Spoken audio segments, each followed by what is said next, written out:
तो गाइज आ गए वापस। आई एम सॉरी, मैंने 1-2 महीने से वीडियो नहीं डाली क्योंकि देखो यार बीच में बीमार हो गया था और फ़ोन भी रीसेट हो गया था और तो और मैंने स्क्रिप्ट भी फेंक दी थी और स्कूल स्टार्ट हो गया था और बहुत ज़्यादा काम मिल गया था। ये सब बहाने नहीं है, सब रियल बात है कसम से, ठीक है। ये सब सच में हुआ था।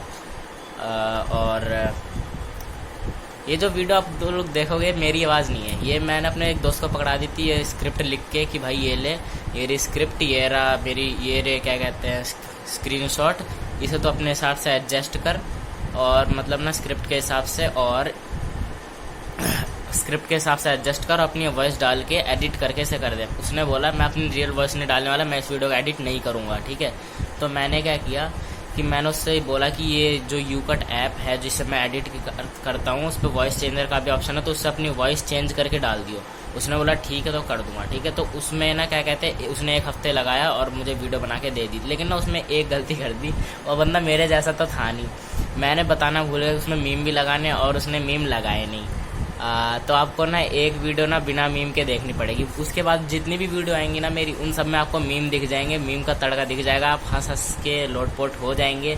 इसलिए तब तक के लिए मुझे माफ़ कर देना और बाय बाय, वीडियो देखो तब तक। एपिसोड की शुरुआत में वो लड़की दीवन बहुत ज्यादा गुस्सा हो जाती है। जीशो के पापा उसे कहते हैं क्या तुम मुझे मारना चाहती हो, चलो आगे बढ़ो और मुझ पर हमला करो। वो डीमन अपना पंजा मारने के लिए उसके पापा की तरफ आगे बढ़ती है। उसके पापा नीचे बैठ जाते हैं और उसको नीचे गिरा देते हैं और ये भी उनकी फैमिली की एक स्पेशल हंटिंग टेक्निक होती है। वो डीमन मुंह के बल जमीन पर गिर जाती है। जीशो कहता है क्या ये भी हमारी फैमिली की एक टेक्निक है। वो डीमन उठती है और उसे गाली देते हुए फिर से उस पर हमला करती है। जीशो के पापा अपने सामने एक बैरियर ऑफ लाइट क्रिएट करते हैं जिसकी वजह से वो डीमन आगे नहीं बढ़ पाती और वो पीछे की तरफ भागना शुरू कर देती है। उसके पापा उसे कहते हैं क्या तुम अभी से थक गई हो।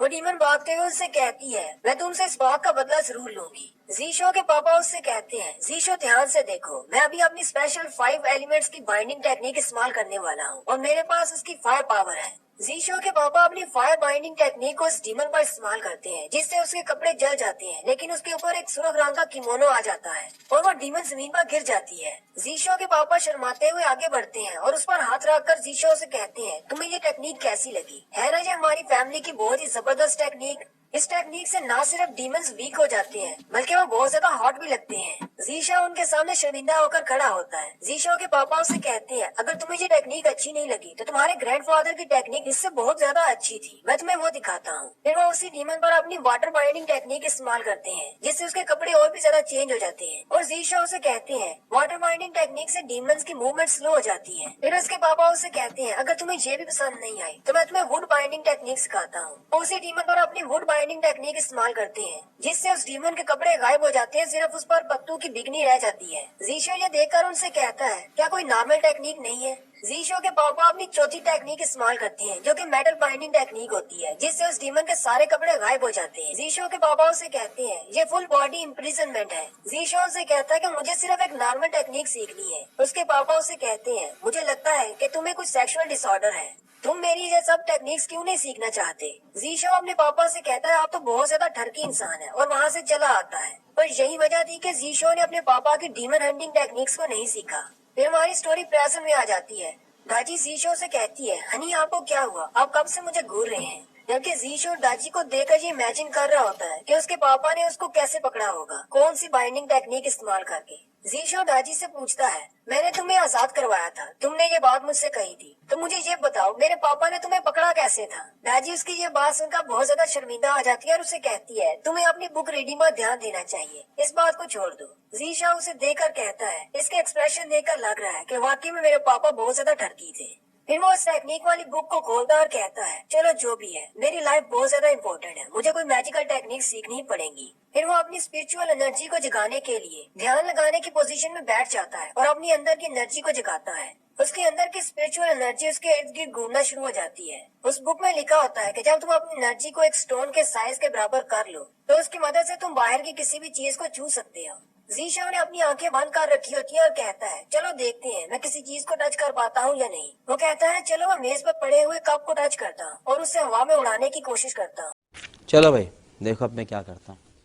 और वो ऐसा कर भी लेता है। फिर वो बहुत ज्यादा एक्साइटेड हो जाता है और वो कमरे में मौजूद सारी चीजों को टच करना शुरू कर देता है, कभी टीवी को कभी सोफा को, और कहता है मैं सिर्फ अपनी मुट्ठी के साइज के बराबर ही चीज को टच कर पा रहा हूँ।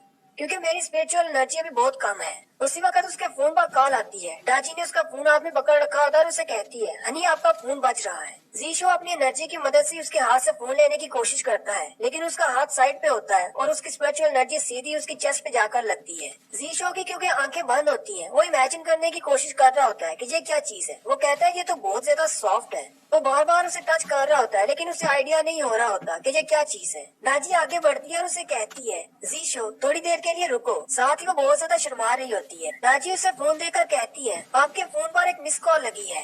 जीशो जब उसे शर्माता हुआ देखता है तो वो समझ जाता है कि शायद मैंने किसी गलत जगह पर टच कर लिया है। वो देखा आपने लापरवाही का नतीजा है।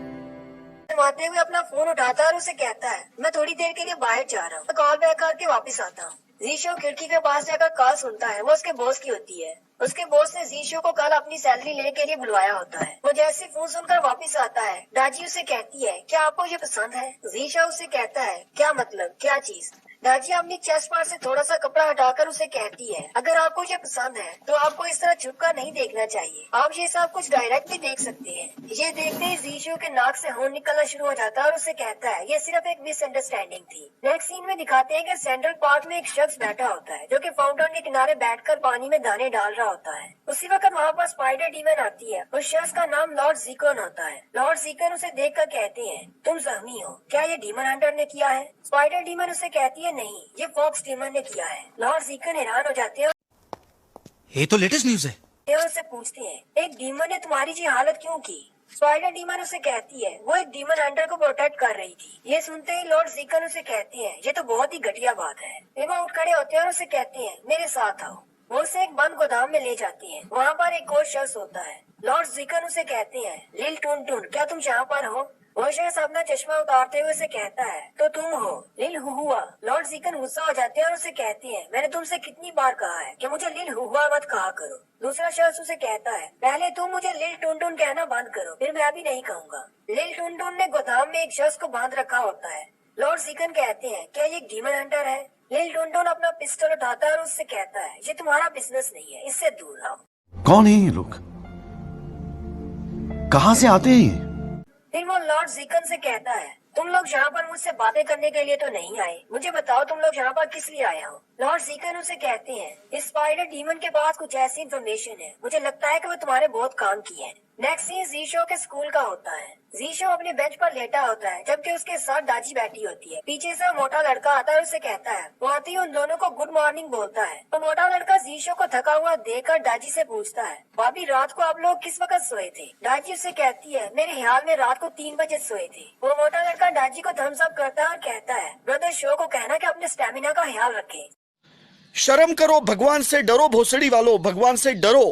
फिर उनके टीचर क्लास में आ जाते हैं। वो आते ही उनसे कहते हैं कि आज हमारे साथ एक और नई स्टूडेंट है जो हमें ज्वाइन करने वाली है। वो लड़की अंदर आती है और अपना इंट्रोडक्शन देती है। वो उनसे कहती है, मेरा नाम जेन जेन है, मुझे आप लोगों से मिलकर बहुत ज्यादा खुशी हुई। टीचर जेन जेन से कहते हैं, तुम जाकर सू सायोमी के पीछे बैठ जाओ, यानी कि डाजी के पीछे, क्योंकि तुम दोनों नहीं हो तो तुम दोनों आपस में अच्छे घुल मिल जाओगी। जेन जेन भागती हुई जाती है और डाजी को कहती है, हाय न्यू क्लासमेट। साथ वाली सीट पर क्योंकि जीशो सो रहा होता है, वो उसे जगाती है और कहती है, कैसे हो तुम? अभी तो क्लास शुरू हुई है, तुम अभी से सो रहे हो। जीशो उसे देखते ही बहुत ज्यादा डर जाता है,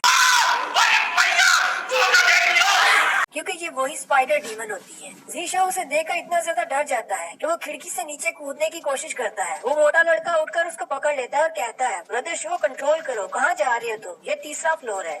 जेन जेन जीशो से कहती है, क्या मैं इतनी डरावनी हूँ? टीचर ये देखकर गुस्सा हो जाते हैं और जीशो से कहती है, मैं अभी क्लास में हूँ, तुम ये कैसी हरकतें कर रहे हो? वापस आकर अपनी सीट पर बैठ जाओ, अभी क्लास शुरू होने वाली है। जीशो आहिस्ता से बोलता है और डाजी से पूछता है, इसने हमें यहाँ पर कैसे ढूंढ लिया? डाजी पीछे की तरफ घूमती है और जेन जेन से कहती है, अगर दोबारा तुमने मेरे जीशो को हाथ भी लगाया तो मैं तुम्हें मार डालूंगी। जेन जेन उसे कहती है, खुशी के साथ कोशिश करके देख लो, मैं तुमसे नहीं डरती। उसकी ये बात सुनकर डाजी को बहुत ज्यादा गुस्सा आ जाता है। जीशो उसे कहता है कि शांत हो जाओ, क्लास के बाहर जाकर ये सब कुछ करना, अभी मत करो। जबकि जेन जेन उसे बहुत ज्यादा गुस्सा रही होती है और उसे कहती है, तुम कुछ कर क्यों नहीं रही? कहीं तुम मुझसे डर तो नहीं रही? जेन जेन सोचती है कि लिल टून टून ने बिल्कुल सही कहा था कि डीमन हंटर लोगों के सामने कुछ भी नहीं करते। लिल टून टून का असली नाम लॉर्ड लिंग शाओ है। टीचर सारे बच्चों से कहते हैं कि अपनी बुक का पेज 45 खोलो। हम अपना लेसन स्टार्ट करते हैं। आज हम लोग मिस्टर लू के कोर्स पढ़ेंगे। जेंजर अपनी बुक खोलती है और साथ में अपना एक हाथ नीचे की तरफ करते हुए अपना एक छोटा स्पाइडर जमीन पर छोड़ देती है। वो छोटा स्पाइडर जेन से कहता है, बिग सिस, क्या तुम मुझे एक बूस्ट दे सकती हो? मेरा टारगेट बहुत दूर है, मैं अकेले वहाँ पर पहुँच नहीं सकता।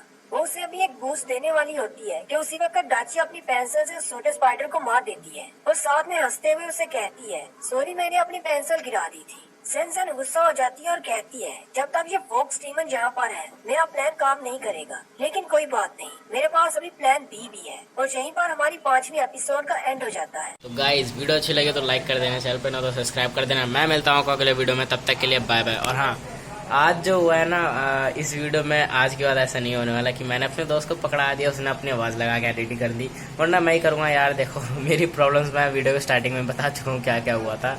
तो I am sorry and bye bye.